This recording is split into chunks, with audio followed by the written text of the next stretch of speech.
အားလုံးမင်္ဂလာပါဒီနေ့တော့ကျွန်တော်နေတဲ့ထိုင်းနိုင်ငံကော့စမိုကျွန်းနေပြီးတော့အပြင်နိုင်ငံတန်လို့တော်လည်းမှဖြစ်ပါတယ်ကျွန်တော်မှနေရာဖြစ်တဲ့အတွက်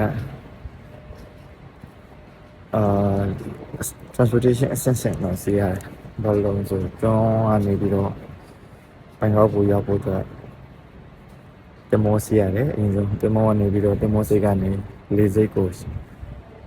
ferry ထက်စီရတယ်တင်မောစီးတဲ့ချိန်တနားခွဲလောက်ကြာတယ် ferry လေစိတ်ကနေလေစိတ်ကို ferry ရ2နာရီကြာတယ်ကိုဆိုရထာနီလေစိတ်မှာပေါ့ဆိုရထာနီလေစိတ်ကနေပြီးတော့မှတင်စီးပြီးတော့ဘန်ကောက်ကိုရောက်မယ်ဒါပေမဲ့ဆိုရထာနီလေစိတ်ကနေဘန်ကောက်ကိုကျွန်တော်စီးတဲ့လိန်ရဲ့ Air Asia နဲ့ဆိုတော့ဒုံမောင်းလေစိတ်ကိုပဲရောက်မှာဒုံမောင်းလေစိတ်ကနေဒါနဲ့ဦးတော့မှာတူနာဘူမီကနေဆိုတော့လေစိတ်ထပ်ပြောင်းအောင်ပါလေစိတ်ထပ်ပြောင်းပြီးမှတူနာဘူမီကနေတနန်းကိုရောက်မှာပါမနက်6နာရီခွဲကကျွန်တော်ထွက်ခဲ့တာခမန်းကြီးည9ခွဲလောက်မှတနန်းကိုရောက်မှာပါတ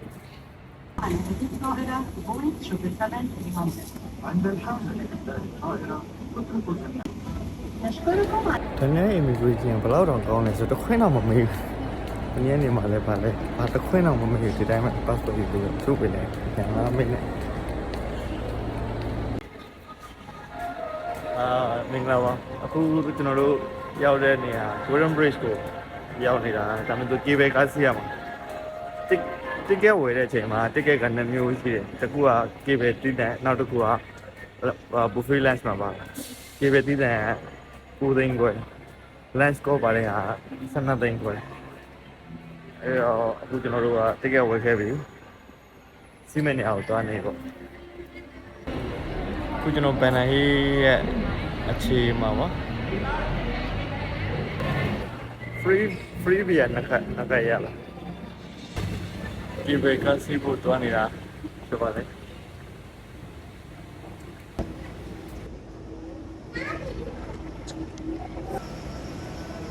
ဒီဘက်ကတော့ဟိုတယ်လီကဒါဆိုရင်3စင်းမြောက်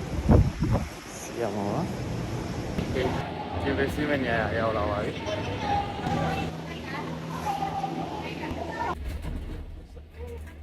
ဒီကေဘကစီးတဲ့ကြာချိန်ကစုစုပေါင်းဆို25မိနစ်ကနေနိုင်ဝက်လောက်ကြာတယ်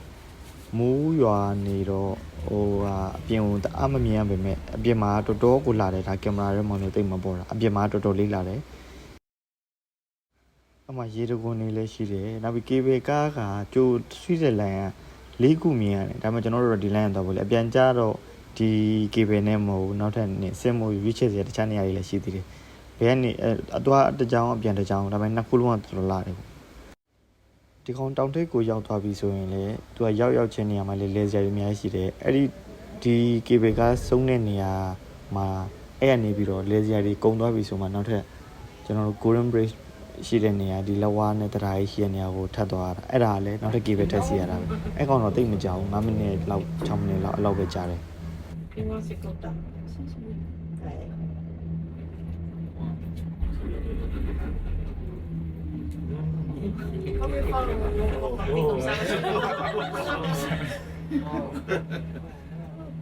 Moi j'ai fait une fois à Grenoble, mais c'est moi. Moi aussi. T'as parlé de ça, c'est quoi?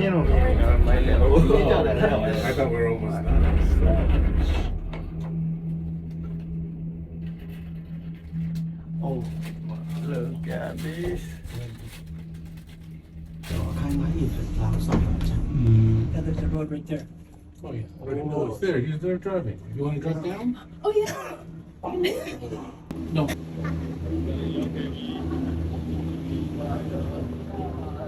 တော့ဒီမြင်တာလည်းတော့မတည်ဘူးနားတွေပါပိတ်သွားတယ်မိုက်ဆက်ကြီးကတော့ share ပဲရာဒီဥတုတလောက်ဟိုကမြူတွေပုံနေအောင်တော်တော်လာတယ် amazing again amazing let's go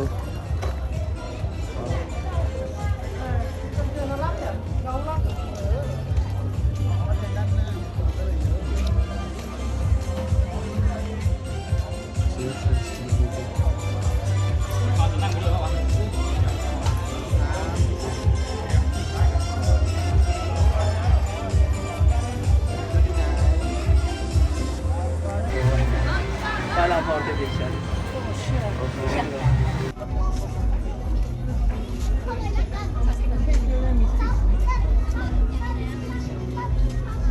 ဖြုံးသီးတွေအကုန်စစ်ဒါ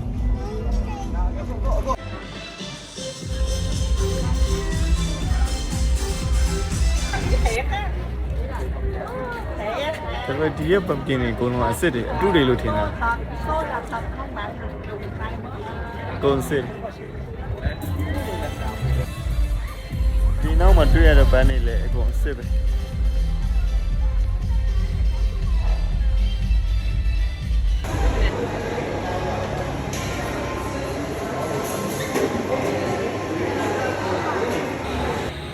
ီတောင်ထိပ်ကိုရောက်ပြီးတက်ဖို့နေရိုက်ပြီးတော့ Golden Bridge ကိုတော့တဲ့နောက်ထပ် cable ကထပ်ပြီးတော့စီးရမှာပါ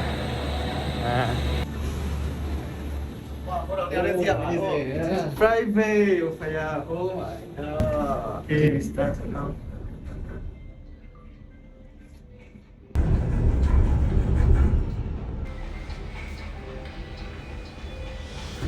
ဒါရရှိနေတာပဲပို့တော့တရားမှာ ဟော roller coaster ဆိုတာဟိုတယောက်ချင်းစီးရတာ ဟာမောဗုဒ္ဓဘောခေါင်းရင်းတက်လာ ဟုတ်တယ်တရားကောင်းဒီမှာစေဝင်တယ်မနေကုန်းနဲ့မုန်းရှိတော့လားလူတွေရဲ့ယူတွေလူကောင်းနေတာ ဟာမလိုက်တယ်ဘောကရေးလိုက်တယ်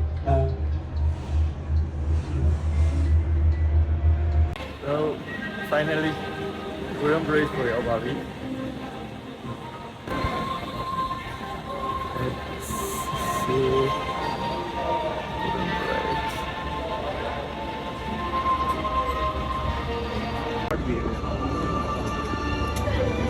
Golden Bridge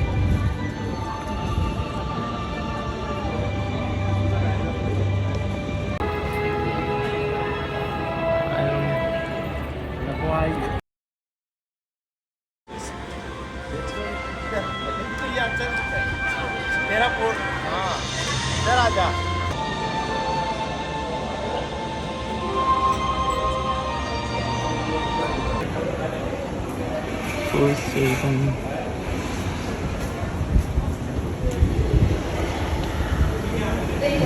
You know, last time sama ba, you know where ticket hai na, lunch papa bida, to buffet food season ma, food season restaurant ma buffet lunch papa bida, something apa, mabain food.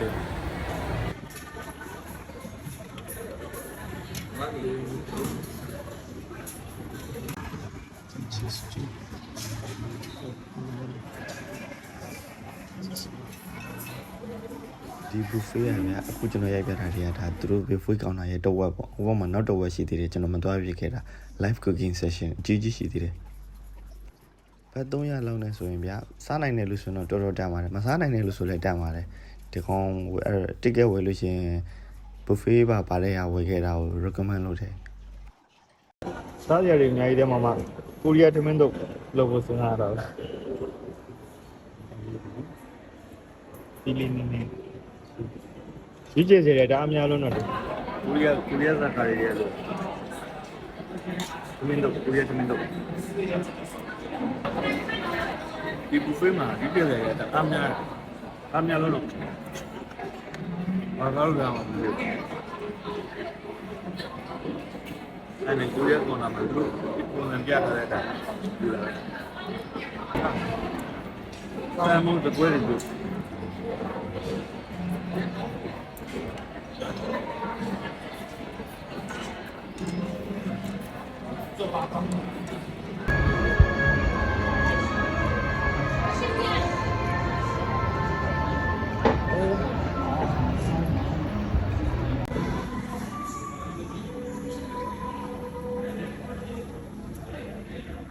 ဒီတောင်ပေါ်မှာအဲ့ဒီအလှပရဲ့ပြင်ဒီလိုမျိုးကစားခွင့်တွေလည်းအစုံကြီးอ่ะအဲ့ဒါကျွန်တော်တို့ပေးခဲ့တဲ့ ticket ဖိုထဲမှာဒါတွေအကုန်လုံးပါပြီးသားတချို့ပါလေးတွေကတော့ပတ်စံထပ်ပြရတာရှိတယ်အများစုကတော့ပတ်စံထပ်မပြအောင်ကုန်ပါပြီးသား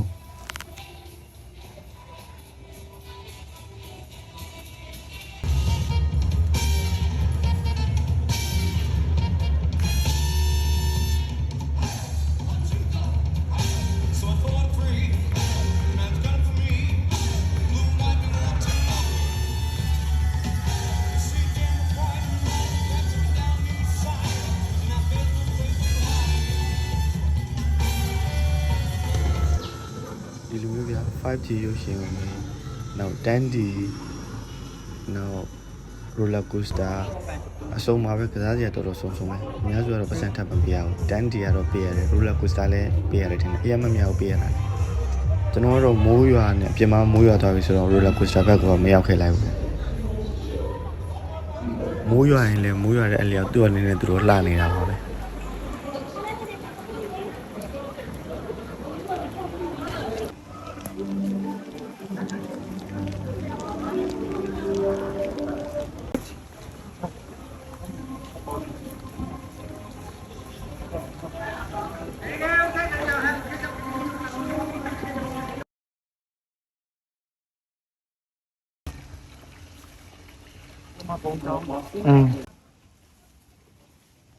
မိုးရွာနေပြီဒါပေမဲ့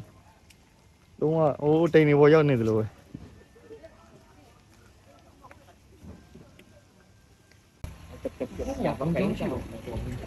丢本东西。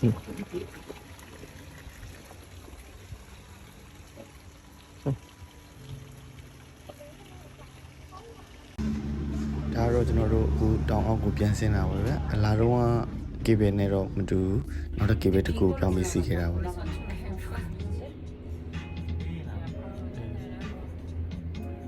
မြူရီနဲ့ကေဘယ်စီးရတော့လေအလားတော့နဲ့မတူတဲ့ feeling ပေါ့ဒီကေဘယ်ကကမ္ဘာအလားဆုံးကေဘယ်တွေမှာနံပါတ်4လို့ပြောတယ်ခင်ဗျဒီလာလဲတဲ့အဲ့တဲ့အများစုကတော့ကိုရီးယားတော်တော်များတယ်အိန္ဒိယလည်းများတယ်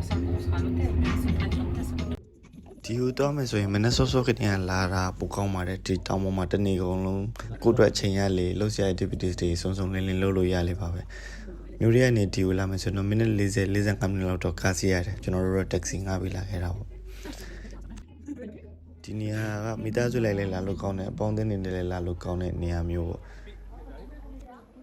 ဆုံးထိကြည့်ရှုပြီးတော့ကျေးဇူးများတင်ပါတယ်နောက်တဲ့ဗီဒီယိုလေးတွေမှာလည်းပြန်လည်ဆုံတွေ့ပါအောင်မယ်